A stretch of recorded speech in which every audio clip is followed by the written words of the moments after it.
Assalamualaikum warahmatullahi wabarakatuh. Merdeka. Apa kabar pemirsa TVRI dimanapun Anda berada? Senang sekali saya Muhammad Farisi menemani Anda dalam acara Jambi Bicara Selasa 18 Agustus 2025, dan hari ini kita akan membahas mengenai memperingati hari ulang tahun ke-80 Republik Indonesia dengan tema Rakyat Sejahtera Indonesia Maju. Ada dua narasumber yang akan berbincang bersama kita pada siang hari ini. Yang pertama yang sudah hadir ada Profesor Haryadi, SE MMS. Beliau adalah ahli ekonomi sekaligus akademisi dari Fakultas Ekonomi dan Bisnis Universitas Jambi. Assalamualaikum, apa kabar Prof? Waalaikumsalam warahmatullahi wabarakatuh. Terima kasih. Alhamdulillah sehat. Alhamdulillah sehat. Terima kasih. Senang sekali kalau Prof datang ini ceria gitu, semangat terus Prof ya. Ya, harus tetap semangat kita. Dan nanti ada juga bersama kita bergabung ada dari Ketua Purna Paskibraka Indonesia Jambi yang akan membicarakan hal-hal yang bersifat kepemudaan. Tapi sebelumnya saya ke Prof Haryadi terlebih dahulu. Prof, usia 80 tahun ini tentu bukan usia, harusnya sudah menjadi usia yang sangat matang bagi sebuah bangsa.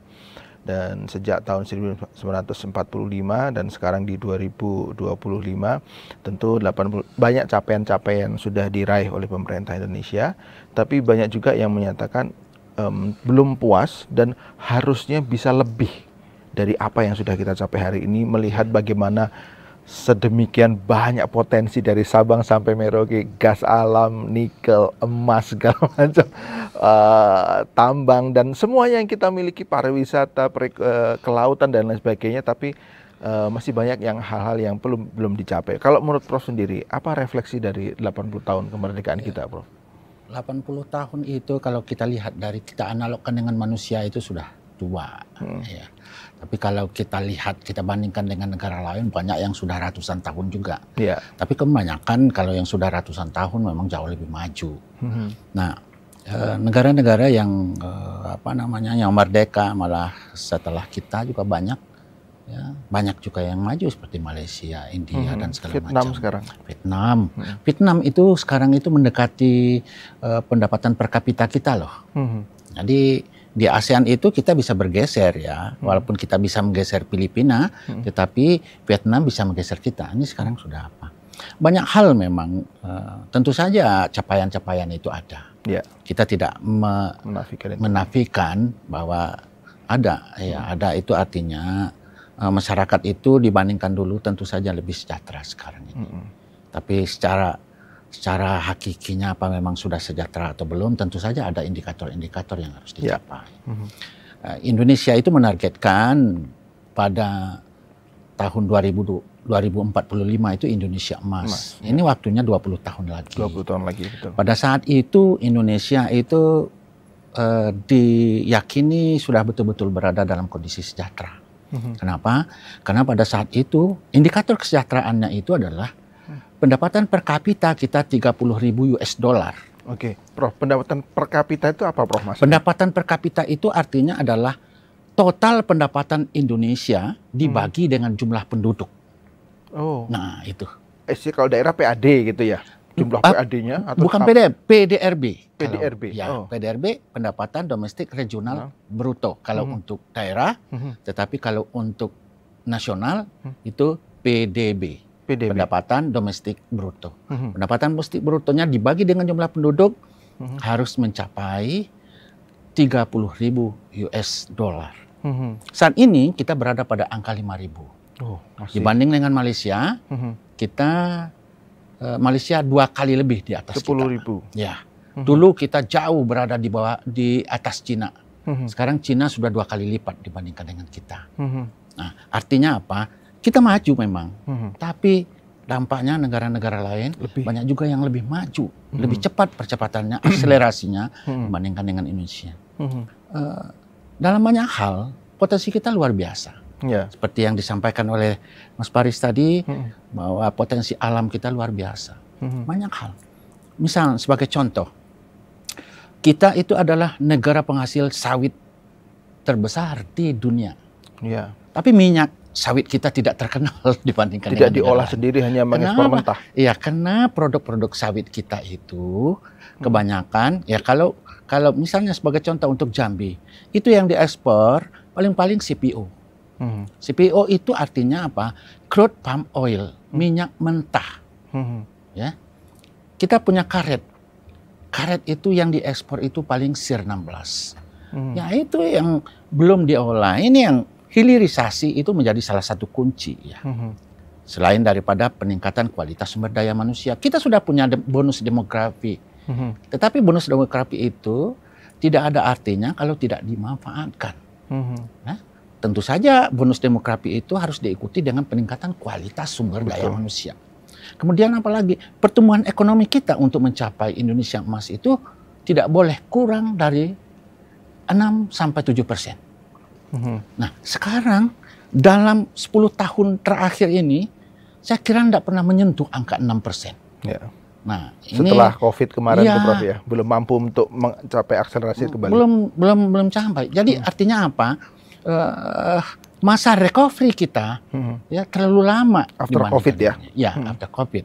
Bahkan sebelum COVID itu juga kita belum ya masih 6%, tapi tidak pernah 7%. Ya, betul. Nah, padahal persyaratan itu memang harus dicapai untuk mencapai Indonesia Emas itu. Visi presiden kita sekarang ini itu adalah bersama Indonesia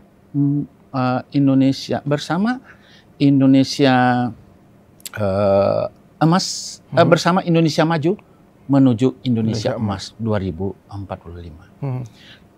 Visinya bagus. Tapi ya tergantung dengan implementasinya. Tapi kalau saya lihat pada tahun pertama ini itu banyak sekali indikator-indikator yang memang belum tercapai. Termasuk juga di Provinsi Jambi. Gitu. Jadi apalagi Jambi pertumbuhan ekonomi kita untuk triwulan 1 dan 2 kita masih berada di bawah nasional. Nasional saja itu tidak mencapai, apalagi Provinsi Jambi. Nah, ada rasa pesimis di kita. Tetapi bukan berarti kita tidak bisa bangkit.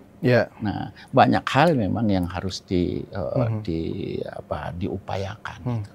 Oke, baik Prof. Terkait dengan tadi kata sejahtera sesuai tema rakyat sejahtera Indonesia maju.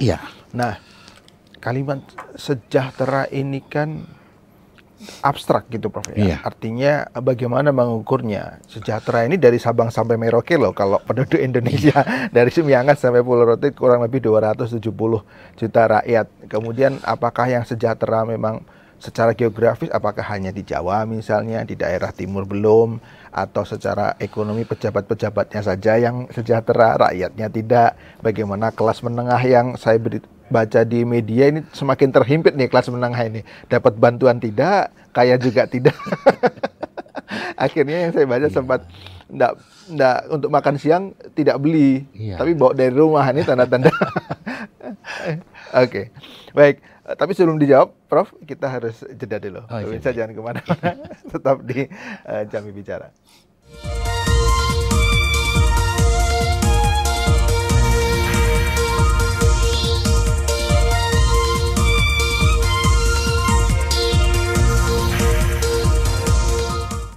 Terima kasih pemirsa, masih tetap bersama kami. Kita lanjutkan perbincangan kita di Jambi Bicara dengan tema Rakyat Sejahtera Indonesia Maju. Tadi kita sudah bicara dengan Prof, bagaimana pandangan Prof terkait refleksi 80 tahun kemerdekaan Indonesia. Sekarang saya sudah kedatangan pemuda Jambi, ini Purna Paskibraka Indonesia yang sekarang sudah keterima menjadi calon hakim Dinas Dibung. Apa kabar, Fik? Alhamdulillah sehat, Oke, Pak Faris. Terima kasih nih sudah hadir dan berbagi informasi ya hari ini ya. Bagaimana nih menurut Vicky terkait dengan usia 80 tahun? Tadi refleksinya dari Prof dari segi ekonomi sudah. Kalau dari Vicky sendiri gimana memandangnya usia 80 tahun Indonesia? 80 tahun Indonesia merdeka rasanya sudah merupakan usia yang cukup panjang ya Pak. Akan tetapi apakah usia tersebut sudah bisa membawa Indonesia ke tahap tema yang kita usung hari ini, Indonesia Sejahtera? Rasanya sampai hari ini mungkin masih banyak PR-PR yang perlu kita selesaikan untuk memantaskan penggunaan kata sejahtera di Indonesia itu tadi. Jadi masih banyak perlu kita perbaiki dari segi aspek apa saja sih indikator sejahtera yang mau kita tuju ini. Apakah cukup dengan keadaan yang saat ini kita katakan bahwa Indonesia sebagai negara yang sejahtera, Pak? Tentu saja rasanya belum layak karena kan masih banyak dari kami generasi-generasi muda ini yang masih banyak yang belum mendapatkan kesempatan pekerjaan yang sama. Jangankan kesempatan pekerjaan yang sama, untuk mendapatkan akses pendidikan yang layak saja, kami masih banyak belum mendapatkan akses tersebut. Sehingga untuk mengatakan Indonesia sejahtera di usia 80 tahun ini, rasanya belum bisa kita sematkan dengan optimal. Oke, kita bicara pendidikan. Tidak merata, tidak mendapatkan akses. Maksudnya seperti apa? Perasaan sudah ada sekolah di mana-mana, gitu kan? Udah beasiswa juga ada. Bahkan ada sekolah rakyat ini yang khusus untuk anak-anak yang kurang mampu. Jadi di mana letaknya pandangan Vicky tadi? Apakah dengan adanya berbagai macam sekolah saat ini kita katakan sebagai akses pendidikan kita sudah memadai, Pak? Rasanya juga belum, karena kan Indonesia itu terlalu luas kalau kita menarik benangnya hanya di titik kota saja. Sehingga kalau di kota pendidikannya udah banyak, sekolahnya udah banyak, pendidikannya sudah layak. Rasanya juga belum tepat, Pak. Jadi kita lihat di desa-desa, apakah di desa-desa kesempatan sekolahnya udah sama? Apakah jumlah sekolahnya udah sama? Rasanya juga belum layak untuk kita katakan bahwa pendidikan kita udah menuju ke pendidikan yang layak dan yang tepat, Pak. Oke, tadi kan PR banyak, apalagi nih selain edukasi atau pendidikan? Kalau sekarang kita yang hits di kalangan kami anak muda, Pak, tentu saja sekarang yang lagi ramai diperbincangkan masalah kesempatan kerja. Kan 17 Agustus Indonesia merdeka, 18 Agustus pawainya, 19 juta lapangan pekerjaannya yang sekarang jadi tagline di mana-mana, Pak. Tanggal 19 dengan 19 juta lapangan kerja. Masuk ke 19 juta lapangan pekerjaan yang saat ini digaung-gaungkan, tapi ada 19 juta penduduk kita juga yang masih anak muda yang masih belum mendapatkan pekerjaan yang layak, Pak. Apa faktornya kira-kira? Apakah faktor lapangan pekerjaannya yang susah? Apa karena faktor memang SDM-nya yang kurang? Atau bagaimana menurut Vicky? Sebenarnya muaranya itu ada di satu titik, Pak. Pertama, apakah pendidikan kita sudah bisa menciptakan tenaga kerja yang layak untuk pekerjaan tersebut? Kemudian apakah pendidikan kita bisa memberikan akses kepada pekerjaan tersebut? Rasanya itu yang menjadi muara utamanya, karena kalau dilihat saat ini ada banyak sekali lapangan pekerjaan yang sebenarnya dibuka untuk perusahaan-perusahaan swasta. Tapi kemudian di swasta tersebut ada kemudian indikator, ada kemudian kemampuan skill yang harus dimiliki oleh pekerja. Tapi apakah pendidikan kita memberikan semua keterampilan itu untuk memasuki lapangan kerja? Pendidikan kita juga masih menjadi tanda tanya sampai saat ini, Pak. Oke, nanti saya perdalam lagi. Saya ke Prof. Haryadi. Menyambung tadi apa yang disampaikan, kita bicara tentang kesejahteraan yang menjadi tagline-nya. Apakah Indonesia sudah bagaimana mengukur kesejahteraan, dan apakah Indonesia sudah menjadi negara yang sejahtera?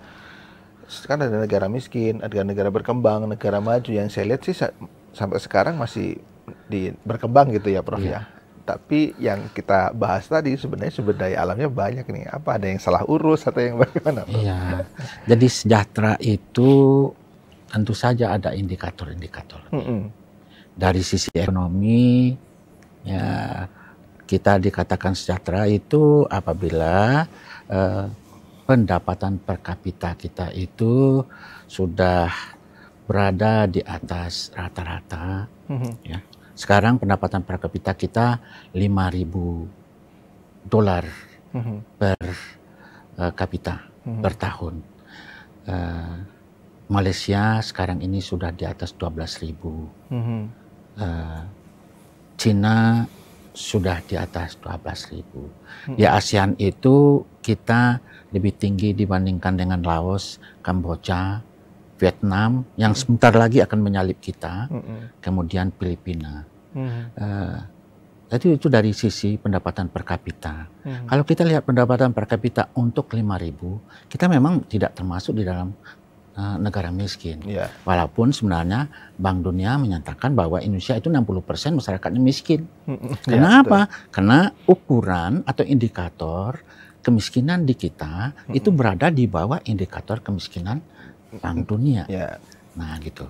Itu satu. Jadi kita menyebutkan kita miskin atau tidak tergantung kepada indikator itu yang untuk digunakan. ekonomi. Ya. Tetapi ada non ekonomi juga, termasuk juga pendidikan. Sejauh mana itu masyarakat mendapatkan akses pendidikan, kemudahan mendapatkan fasilitas.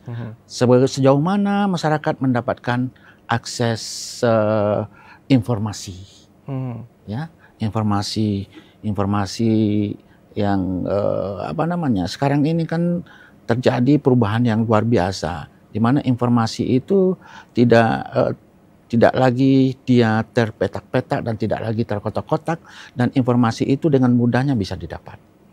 Nah, ini yang berikutnya itu adalah sejauh mana masyarakat di Indonesia itu baik di kota maupun di desa dapat menikmati fasilitas-fasilitas. Nah, fasilitas-fasilitas dapat termasuk infrastruktur. Yeah.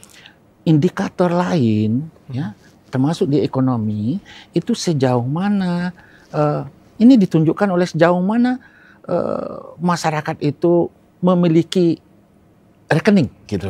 Daya beli. Rekening saja, rekening bank misalnya. Oh, Ya, kalau negara lain itu rekening bank itu sudah di atas 100 di 100%. Artinya tidak ada masyarakat yang tidak punya rekening. Ya, bahkan di negara-negara maju itu satu penduduk memiliki 4 sampai 5 rekening. Tetapi di Indonesia itu kalau Indonesia 87,5% baru masyarakat yang memiliki rekening dari total masyarakat. Di Jambi lebih rendah, 85. Nah, ini mestinya, untuk menuju Indonesia emas nanti, mesti 100% masyarakat memiliki rekening. Inklusi keuangan namanya itu. Oke. Jadi, terus apalagi yang lainnya? Ya itu tadi, tidak ada lagi masyarakat yang kekurangan secara ekonomi. Ya. Kalau ada subsidi yang diberikan, itu sebenarnya simbol daripada masyarakat kita masih kekurangan. Ya, kalau masyarakat kita sudah tidak ada subsidi lagi. Negara itu semakin maju, subsidi itu semakin kecil, bukannya semakin besar. Nah, yang saya khawatirkan itu adalah nanti kalau subsidi yang terlalu besar, alokasi untuk kebutuhan-kebutuhan yang lain bagi pembangunan itu semakin berkurang. Oke, baik. Ini akan menjadi perlambatan.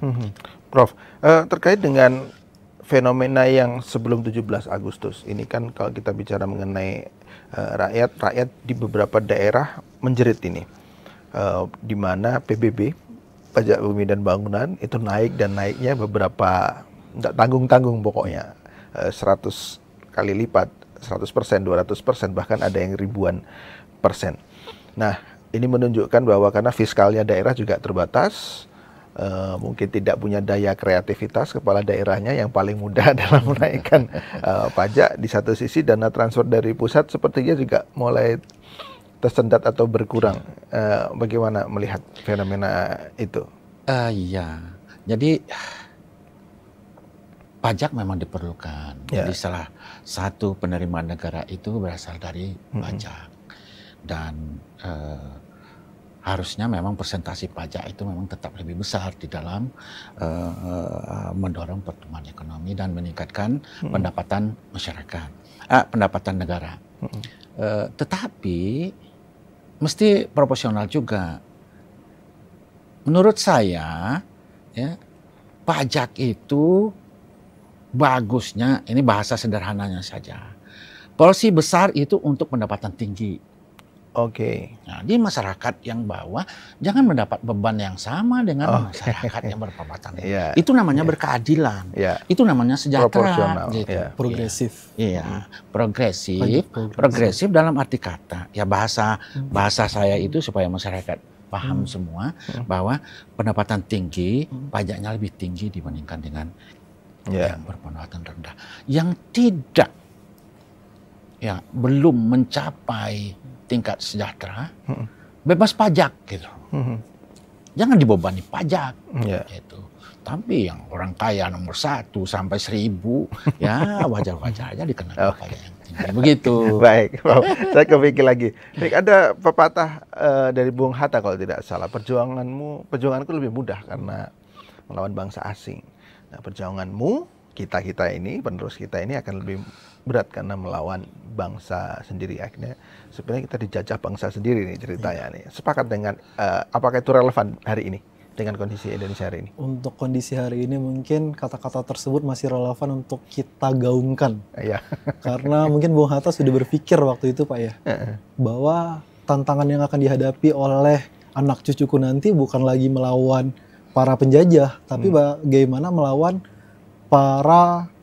bagaimana melawan budaya-budaya koruptor, budaya korupsi, kolusi, dan nepotisme yang sudah mengakar dari dulu. Penjajah waktu itu cuman menjajah kita, tapi yang kita lupakan adalah budayanya tetap mengakar di kita. Sampai saat ini mungkin masih kita terapkan, masih banyak orang-orang yang di sekitar kita menerapkan budaya-budaya korupsi, kolusi, dan nepotisme tersebut, Pak. Jadi kata-kata Bung Karno itu sampai hari ini masih ideal untuk kita terapkan, karena bukan hanya generasi terdahulu yang korupsi dan sebagainya, tapi generasi-generasi kami, generasi kita, Pak, apakah tidak ada yang korupsi? Nyatanya kalau kita baca di sosial media ada banyak sekali pemuda-pemuda yang ya sudah mengakar budaya korupsinya. Kalau kita lihat di sosial media itu bisa kita lihat bahwa umur 22 tahun, 24 tahun sudah melakukan tindak pidana korupsi. Itu sudah menjadi PR utama, bukan cuman untuk kami, bukan cuman untuk generasi Bapak, tapi generasi kita seterusnya. Apakah budaya tersebut mau kita terus lanjutkan? Gitu. Oke, menurut Vicky gimana kualitas generasi muda Indonesia hari ini? Maksudnya begini, kalau kita ngelihat nih di DPR misalnya, yang muda-muda juga banyak loh. Udah banyak. Yang jadi kepala daerah juga, baik kepala daerah maupun wakilnya, yang muda-muda juga banyak. Biasanya sih wakil dulu, karena dia imbang nih, ya. yang tua senior jadi kepala daerahnya, wakilnya juga anak-anak muda. Nah, kan sudah banyak nih sebenarnya berkecimpung juga masuk ke dunia politik, jadi pemimpin ya, di usia-usia yang di bawah 40 tahun lah ya, artinya masih sangat muda. Apakah ngelihat itu sudah cukup baik regenerasinya, atau juga sama aja sebenarnya? Yang tua, yang muda juga tidak memberikan progresivitas yang bagus, tapi juga masih terpengaruh dengan budaya-budaya feodal generasi sebelumnya. Menurut Vicky? Kalau dilihat saat ini, Pak, posisinya adalah ada nilai positifnya, ada nilai negatifnya dengan diisinya jabatan-jabatan strategis oleh anak-anak muda. Positifnya adalah bisa kita lihat kinerja pemerintahan kita mulai berubah. Yang dulu kuno, serba lambat, serba bertele-tele. Kemudian di era saat ini sudah banyak hal-hal yang kita lihat menggunakan pembaruan, menggunakan sosial media, kemudian digitalisasi yang sangat cepat. Itu merupakan poin plus adanya anak muda di pemerintahan. Kemudian negatifnya adalah... Negatifnya ditahan dulu, kita sabar dulu. Halo, selamat siang. Assalamualaikum.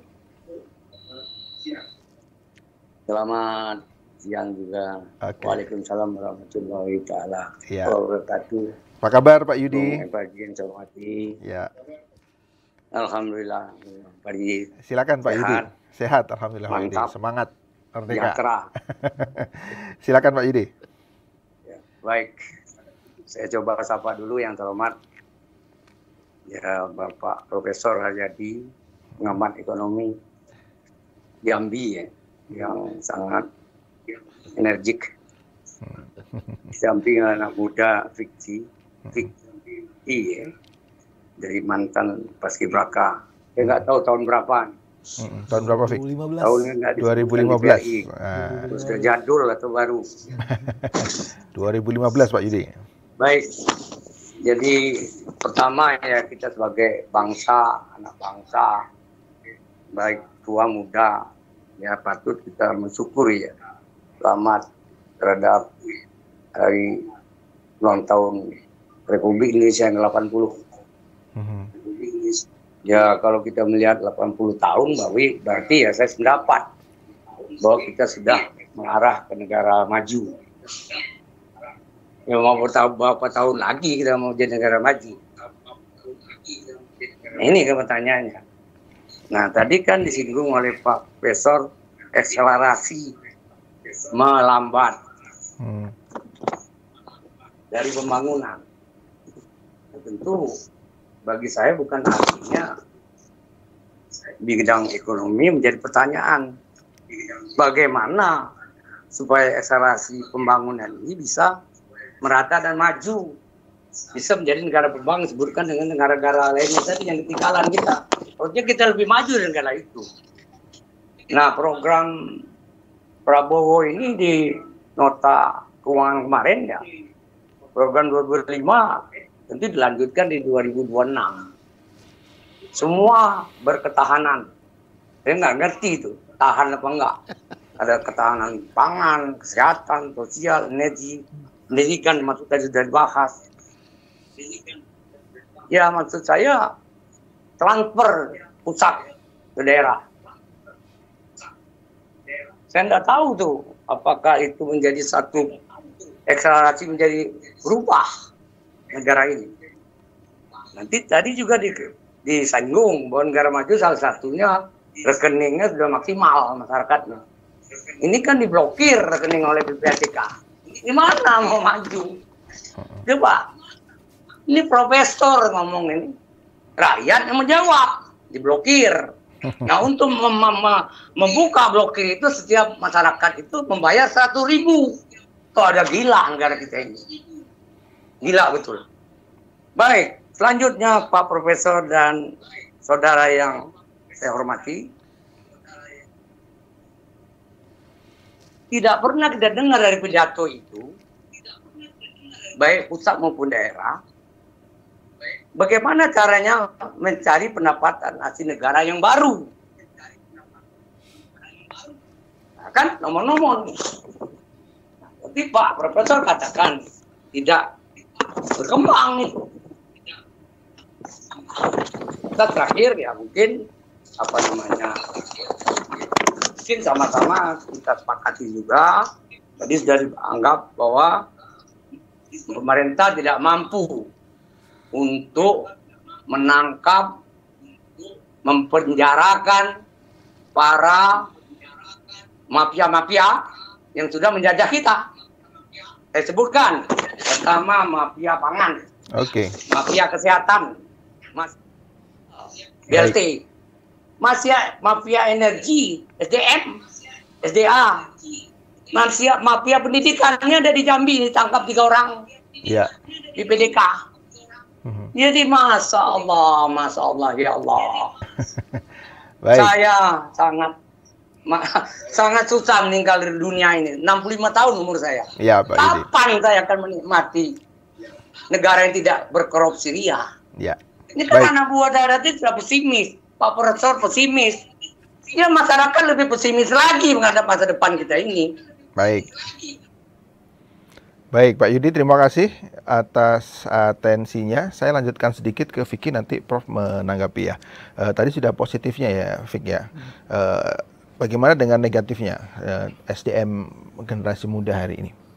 Negatifnya adalah ketika jabatan-jabatan strategis tadi diisi oleh anak-anak muda kita belum bisa terlepas dari budaya-budaya feodal tadi, Pak.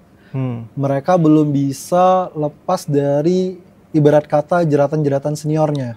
Ketika seniornya ngajak ke kiri, mau nggak mau mereka harus ke kiri. Kalau senior-seniornya nggak kuat idealismenya ya? Nggak kuat idealisnya. Harus diakui bahwa kalau enggak kebagian ya nanti ya, ditendang ya.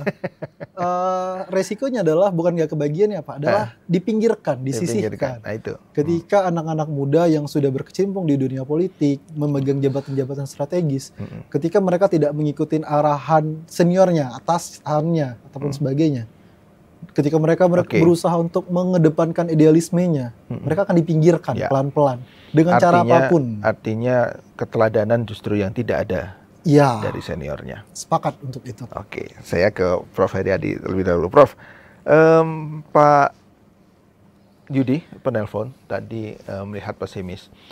sebelum kesini tadi saya juga coba scroll di media sosial dari media-media mainstream ya. Saya lihat postingan tentang bagaimana kemeriahan upacara kemerdekaan di istana itu, banyak yang komen justru wah itu yang senang-senang, rakyatnya menderita. Hampir mayoritas seperti itu. Artinya kok komennya kok negatif ya? Artinya tidak mendukung kemerdekaan gitu. Artinya perayaan-perayaan seperti itu dianggap itu hanya ya di istana saja. Rakyatnya sebenarnya tidak merayakan. Gimana, Prof? Ya, jadi begini ya. Sebenarnya ada penurunan kredibilitas. Oke. Ya, jadi kepercayaan daripada masyarakat. Trust masyarakat terhadap. Kalau itu kan sifatnya memang seperti itu. Ketika sesuatu itu kalau sudah tertanam nilai negatif, maka lebih banyak itu rasa pesimisnya. Ya. Oleh karena itu memang salah satu juga upaya yang harus dilakukan oleh pemerintah itu adalah bagaimana bisa meningkatkan kembali kredibilitas, trust daripada masyarakat itu. Nah, sebagai contoh misalnya, ya ketika masyarakat banyak yang hidup prihatin, pajak ditingkatkan, gitu ya. Nah, PBB ditingkatkan. Ini yang saya bilang tadi, ya walaupun itu tes, ini seakan-akan tes case. Artinya ketika ditolak oleh masyarakat, udah dibatalkan. Artinya banyak kebijakan yang justru tidak pro rakyat. Tidak pro rakyat. Jadi kalau masalah rekening tadi, kalau sebelum ini, ya pada zaman salah satu presiden dulu, itu ada 3P, pro poor, pro growth, and pro environment. Nah, itu. Jadi pro kepada bagaimana pertumbuhan itu ditingkatkan, pro kepada kemiskinan itu bagaimana dia dientaskan, dihilangkan atau dihapuskan atau dikurangi.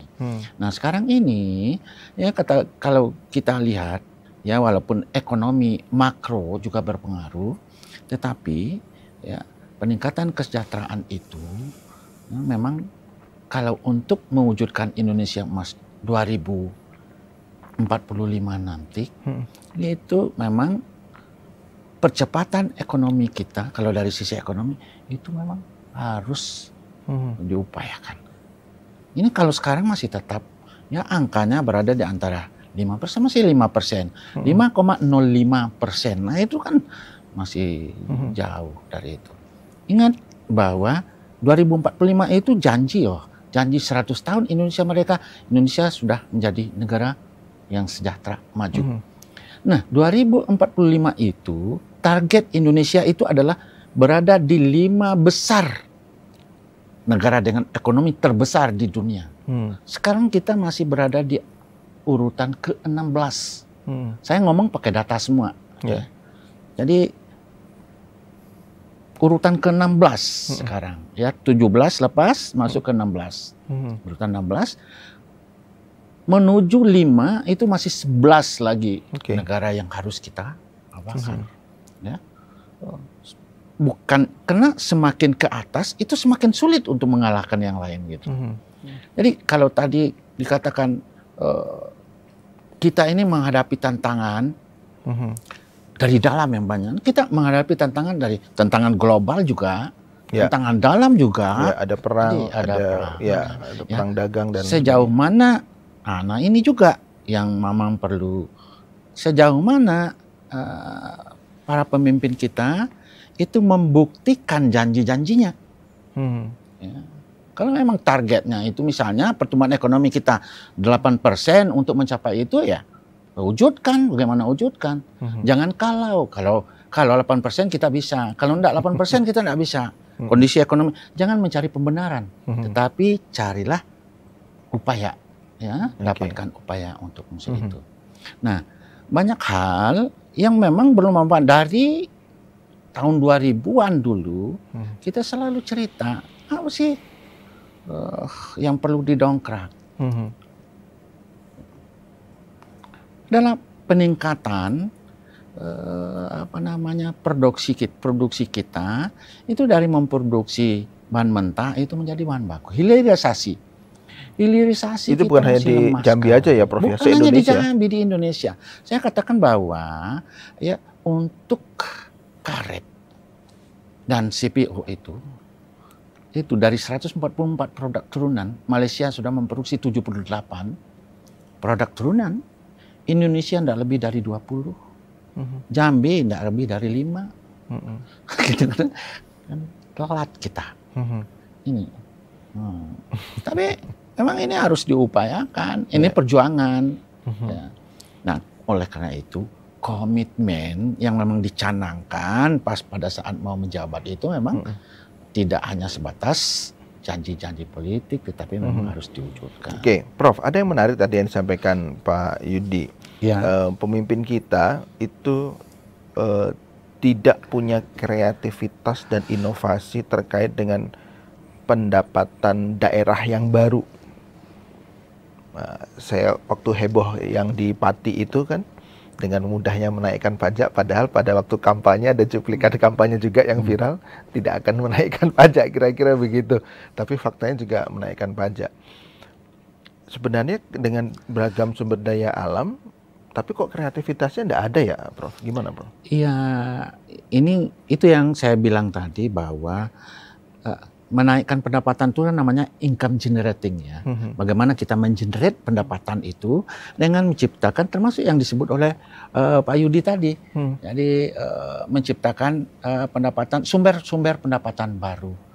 Nah, termasuk dari satu peningkatan daripada nilai tambah. Produk kita kan banyak nih, kita yang misalnya begini. Apa yang tidak ada di Indonesia ini? Ya. Kita ini adalah negara produsen sawit nomor 1, bukan nomor 2, 3, nomor 1 di dunia. Karet nomor 3 atau nomor 4, coklat nomor 4 kita. Tapi tidak mampu. Kan, dari dulu kita canangkan bagaimana ini bisa memproduksi ini nilai tambah dan segala macam. Tapi sampai sekarang tetap aja bahasanya tetap bahasa itu. Kita akan mengembangkan ini, kita akan mengembangkan ini. Baik. Jadi realisasinya itu yang dibutuhkan, bukan hanya wacana. Gitu. Sebatas wacana, belum ada instruksi. Baik, nanti saya lanjut lagi dengan Vicky. Kita jeda dulu, pemirsa jangan kemana-mana. Tetap di Jambi Bicara.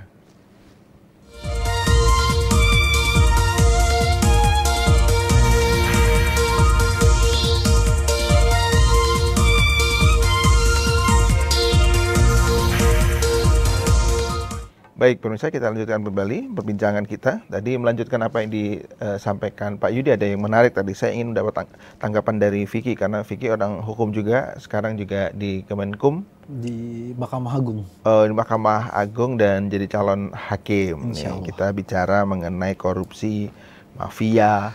Pak Prabowo juga pernah bilang, sekarang orang banyak serakah kemarin itu kan. Kemudian kemarin juga ada pidatonya yang viral tentang backing siapapun, mantan jenderal atau mantan, tidak ada yang jadi backing. Ternyata masih banyak musuh kita ya, musuhnya penjajah Belanda sudah tidak ada, tapi yang menjajah memang benar-benar bangsa sendiri dengan korupsi, mafia, keserakahan, kemudian ada backing. Menurut Vicky gimana itu? Kalau untuk yang terjadi saat ini, sepakat Pak, bahwa masih banyak dalam upaya penegakan hukum kita, jangankan upaya penegakannya, upaya untuk pemberantasannya sajalah. Kita sesederhana untuk menangkap orang-orang yang terlibat korupsi. Di belakangnya ada siapa? Ketika di belakangnya ada siapa, orang-orang tersebut merasa kebal hukum. Kemudian ketika sudah ditangkap dan diadili, dalam tahap penyidikannya juga ada mafianya. Kemudian ketika persidangannya juga ada mafianya. Dari sana saja bisa kita lihat bahwa PR-nya bukan cuman tentang bagaimana memberantas mafianya, tapi ketika penegakan hukumnya, apakah ada mafia juga atau enggak di belakangnya. Ketika sudah ditegakkan, kemudian penegakannya juga elek-elekan, apakah kemudian hal tersebut memberikan rasa takut terhadap upaya-upaya berikutnya? Kan tentu saja tidak, Pak. Kemudian kalau kita dalam penegakan hukumnya benar-benar tegas, mulai dari bawah sampai ke atas, sampai ke vonisnya benar-benar maksimal, otomatis kan memberikan rasa takut terhadap efek jera maksudnya. Efek jera kepada masyarakat lain yang ingin melakukannya. Tapi kalau elek-elekan semua, tentu saja hal tersebut nggak akan memberikan efek jera kepada pelaku-pelaku berikutnya. Akan tumbuh mafia-mafia baru, akan tumbuh pelaku-pelaku baru, entah itu dari generasi sebelumnya atau generasi kami sekarang. Vicky kan dulu di luar ya, artinya sekarang kan di dalam nih sebagai calon hakim nih. Gimana melihat kondisi di dalam APH sendiri? Kan hakim termasuk aparat penegak hukum ya, polisi, jaksa, hakim dan lapas kan. Bagaimana melihat kalau sekarang lihat dari dalam? Kalau untuk melihat dari dalam saat ini cukup sulit untuk mengomentarinya, Pak. Cukup sulit untuk mengomentarinya bahwa gimana? Harus diapresiasi sudah mulai tumbuh generasi-generasi baru, senior-senior kami yang sangat kuat terhadap idealismenya, benar-benar menjaga integritasnya, benar-benar berperilaku jujur dan baik. Tapi apakah 1, 2, 10 orang cukup? Tentu saja belum cukup, karena akan ada oknum-oknum baru di situ, Pak. Oknum-oknum baru inilah, ya? Karena dia dalam bentuk sistem. Oknum-oknum baru inilah yang kemudian mengotori banyak pihak, banyak orang-orang bersih yang juga ikut terkotori karena perilaku-perilaku menyimpangnya mereka. 1, 2 orang yang berbuat, tapi senior-senior yang lain yang benar-benar sudah menegakkan integritasnya dengan baik juga tetap kotor. Anggaplah sesederhana 1 orang yang melakukan perbuatan tercela di pengadilan. Yang jelek bukan cuma 1 orang itu, tapi 1 pengadilannya, Pak. Itu. Seperti kasusnya Zaharov Richard kemarin, yang orang Mahkamah Agung yang ditemukan miliaran uang di rumahnya ataupun emas. 1 orang, tapi kan mengotori seluruh instansi kami yang ada di Mahkamah Agung. Itu yang kemudian menjadi PR-PR besar. Itulah yang tadi yang dikatakan oleh Prof, hilangnya trust masyarakat terhadap penegakan hukum. Itu juga tapi yang menjadi Vicky masalah. Lihat ada nggak ditanamkan benar-benar ada perbaikan yang sungguh-sungguh yang ingin dilakukan, mulai dengan anak-anak baru yang jadi CPNS seperti Vicky ini? Kalau kami di Mahkamah Agung ya, Pak, ini bicara di lingkup sederhana instansinya kami, instansinya Vicky, Pak, bahwa mulai dari pucuk pimpinan kami, Ketua Mahkamah Agung, benar-benar orang yang sangat menjaga integritasnya. Sangat benar-benar menjaga integritasnya dan selalu menularkan nilai-nilai integritasnya kepada masyarakat, termasuk kepada pegawai-pegawai kami, benar-benar ditekankan. Sederhana, sekarang mau 17 Agustus, dulu mungkin kita nggak punya edaran yang untuk menerima hadiah, meminta bingkisan, hadiah dari luar. Tapi sekarang kami dilarang untuk tidak ada meminta hadiah-hadiah dari luar, sesederhana itu. Kemudian kalau ada tamu dari pusat, biasanya di pengadilan dijamu-jamu makan. Sekarang kami dilarang oleh atasan kami di pucuk pimpinan. Jadi alhamdulillah mulai ini terjadi pembersihan lah, bisa dikatakan pembersihan bahwa kita mulai berada di jalur yang benar. Bukan berarti yang sebelumnya tidak benar ya, Pak. Tapi mungkin sekarang upaya perbaikannya jauh lebih serius kalau Oke, baik. Nah itu Prof, langsung didengar sendiri. Baik, Prof, ada satu yang mau saya tanyakan yang belum dibahas tadi, terkait dengan program Koperasi Merah Putih. Nah, koperasi ini kan memang, apa ya dulu istilahnya, sokoguru ya? Sokoguru. Ya. Sokoguru perekonomian. Tapi jelas faktanya tidak ada koperasi yang jalan dengan baik dan malah justru bukan menjadi role model dari perekonomian kita. Nah sekarang mau dikembangkan lagi. Apa tanggapan Prof terkait itu? Ya, koperasi itu memang nilai-nilai luhur banyak tertanam di situ. Jadi artinya kalau selagi dikembangkan itu dengan sungguh-sungguh, dia akan bisa menjadi sokoguru, kekuatan ekonomi, tulang punggung, backbone dari ekonomi ekonomi Indonesia. Tapi kenapa tidak jalan, Prof? Tapi itu persoalannya. Jadi yang kalau masih polanya itu masih pola lama. Pola lama itu yang bagaimana, Prof? Pola lama yang bagaimana? Ya itu tadi kebanyakan kelemahan dari koperasi yang ada itu. Yang pertama, kalau dulu itu kan tidak ada gaji khusus untuk pengelolanya. Nah ini koperasi itu dari anggota untuk anggota, ya kan? Kesejahteraan dari anggota oleh anggota dan untuk anggota. Terus itu satu. Yang kedua, koperasi itu tidak dikelola dengan kebanyakannya tidak dikelola dengan profesional. Karena orientasinya kan bukan profit. Orientasinya kan bukan profit. Kalau koperasi? Ya, koperasi. Nah, kalau sekarang itu, ya, mudah-mudahan aja ya dengan Koperasi Merah Putih ini bisa. Karena menurut catatan saya ini kan termasuk juga salah satu pendamping koperasi ya. Itu sudah banyak sekali dana-dana yang digelunturkan untuk koperasi. Bahkan sekarang itu banyak koperasinya yang hilang. Alamatnya enggak tahu di mana. Ya, hilang itu artinya begitu. Hilang dari catatan di mana padahal sudah menerima gitu. Bantuan. Banyak juga yang seperti itu. Nah, koperasi mudah-mudahan dengan pola dari Koperasi Merah Putih ini yang kita juga tidak mendapatkan informasi yang jelas bagaimana Koperasi Merah Putih. Tapi di Jambi ada beberapa ya, ada 2 atau berapa ya Koperasi Merah Putih yang ada di Jambi sebagai pilot project mendapatkan dana yang begitu besar itu ya. Kalau tidak hati-hati ini akan muncul pula nanti tugas baru dari penegak hukum itu untuk mengawasi itu. Saya sangat setuju dengan Ananda kita ini, Vicky, ya, bagaimana nilai-nilai dari kejujuran, ya, itu bisa. Kalau di BUMN itu berakhlak, ya, dipertahankan gitu ya. Iya, berakhlak. Ya kan, berakhlak itu kan slogannya, iya betul. Slogannya, bagaimana itu dipertahankan. Tapi yang paling penting adalah sejauh mana niat itu bisa bertahan, sejauh mana konsisten niat berarti. Itu, iya konsisten dan tahan banting terhadap godaan-godaan. Ini maksud saya begini ya. Terus teranglah masyarakat sampai sekarang belum 100% yang meyakini bahwa apa yang digaung-gaungkan itu betul-betul terlaksana dengan baik. Ya, misalnya penegakan hukum.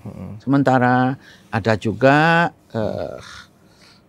oknum-oknum tertentu yang sepertinya walaupun sudah informasinya sudah terkena, misalnya ada tersangkut masalah hukum, tetapi tidak diproses dan segala macam. Padahal niatnya itu niat yang bagus, niat yang bagus untuk menegakkan hukum secara total. Baik, saya ke Vicky dan ini terakhir, Vicky, tentunya dengan beragam segala perbincangan ya, pesimisme yang ada di masyarakat, tentu harus kita menebar optimisme ya, Vicky ya. Bagaimana ke depan kita harus tetap semangat, tetap optimis, tetap bekerja sama, tetap bekerja di tengah gempuran-gempuran bendera One Piece misalnya dan lain-lain yang viral itu.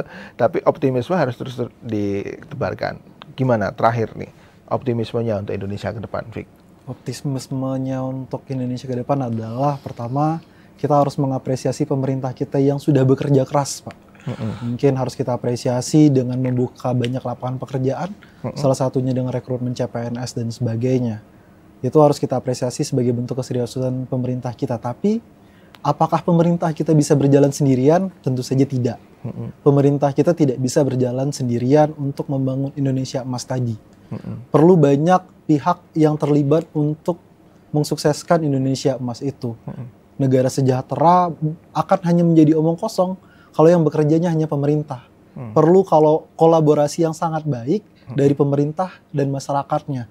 Terutama yang saat ini harus kita apresiasi adalah dengan adanya bonus demografi tadi.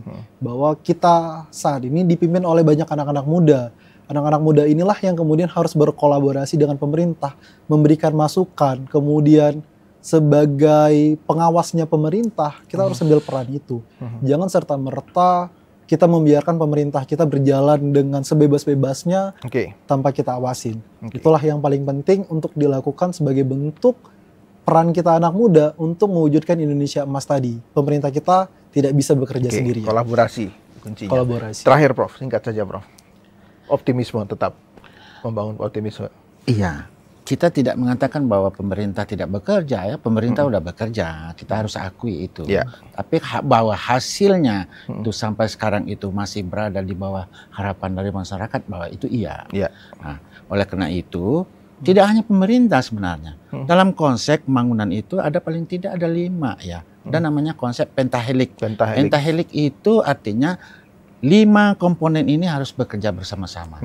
Apa itu? Pemerintah, swasta, pihak yang memfasilitasi keuangannya, perbankan, kemudian termasuk juga pendidikan, dan termasuk juga media. Betul. Jadi media ini juga adalah salah satu yang memiliki peran besar di dalam menggaungkan, termasuk yang baik dan yang buruknya itu. Oke. Gitu. Baik, sekali lagi terima kasih. Dan ini salah satu peran media.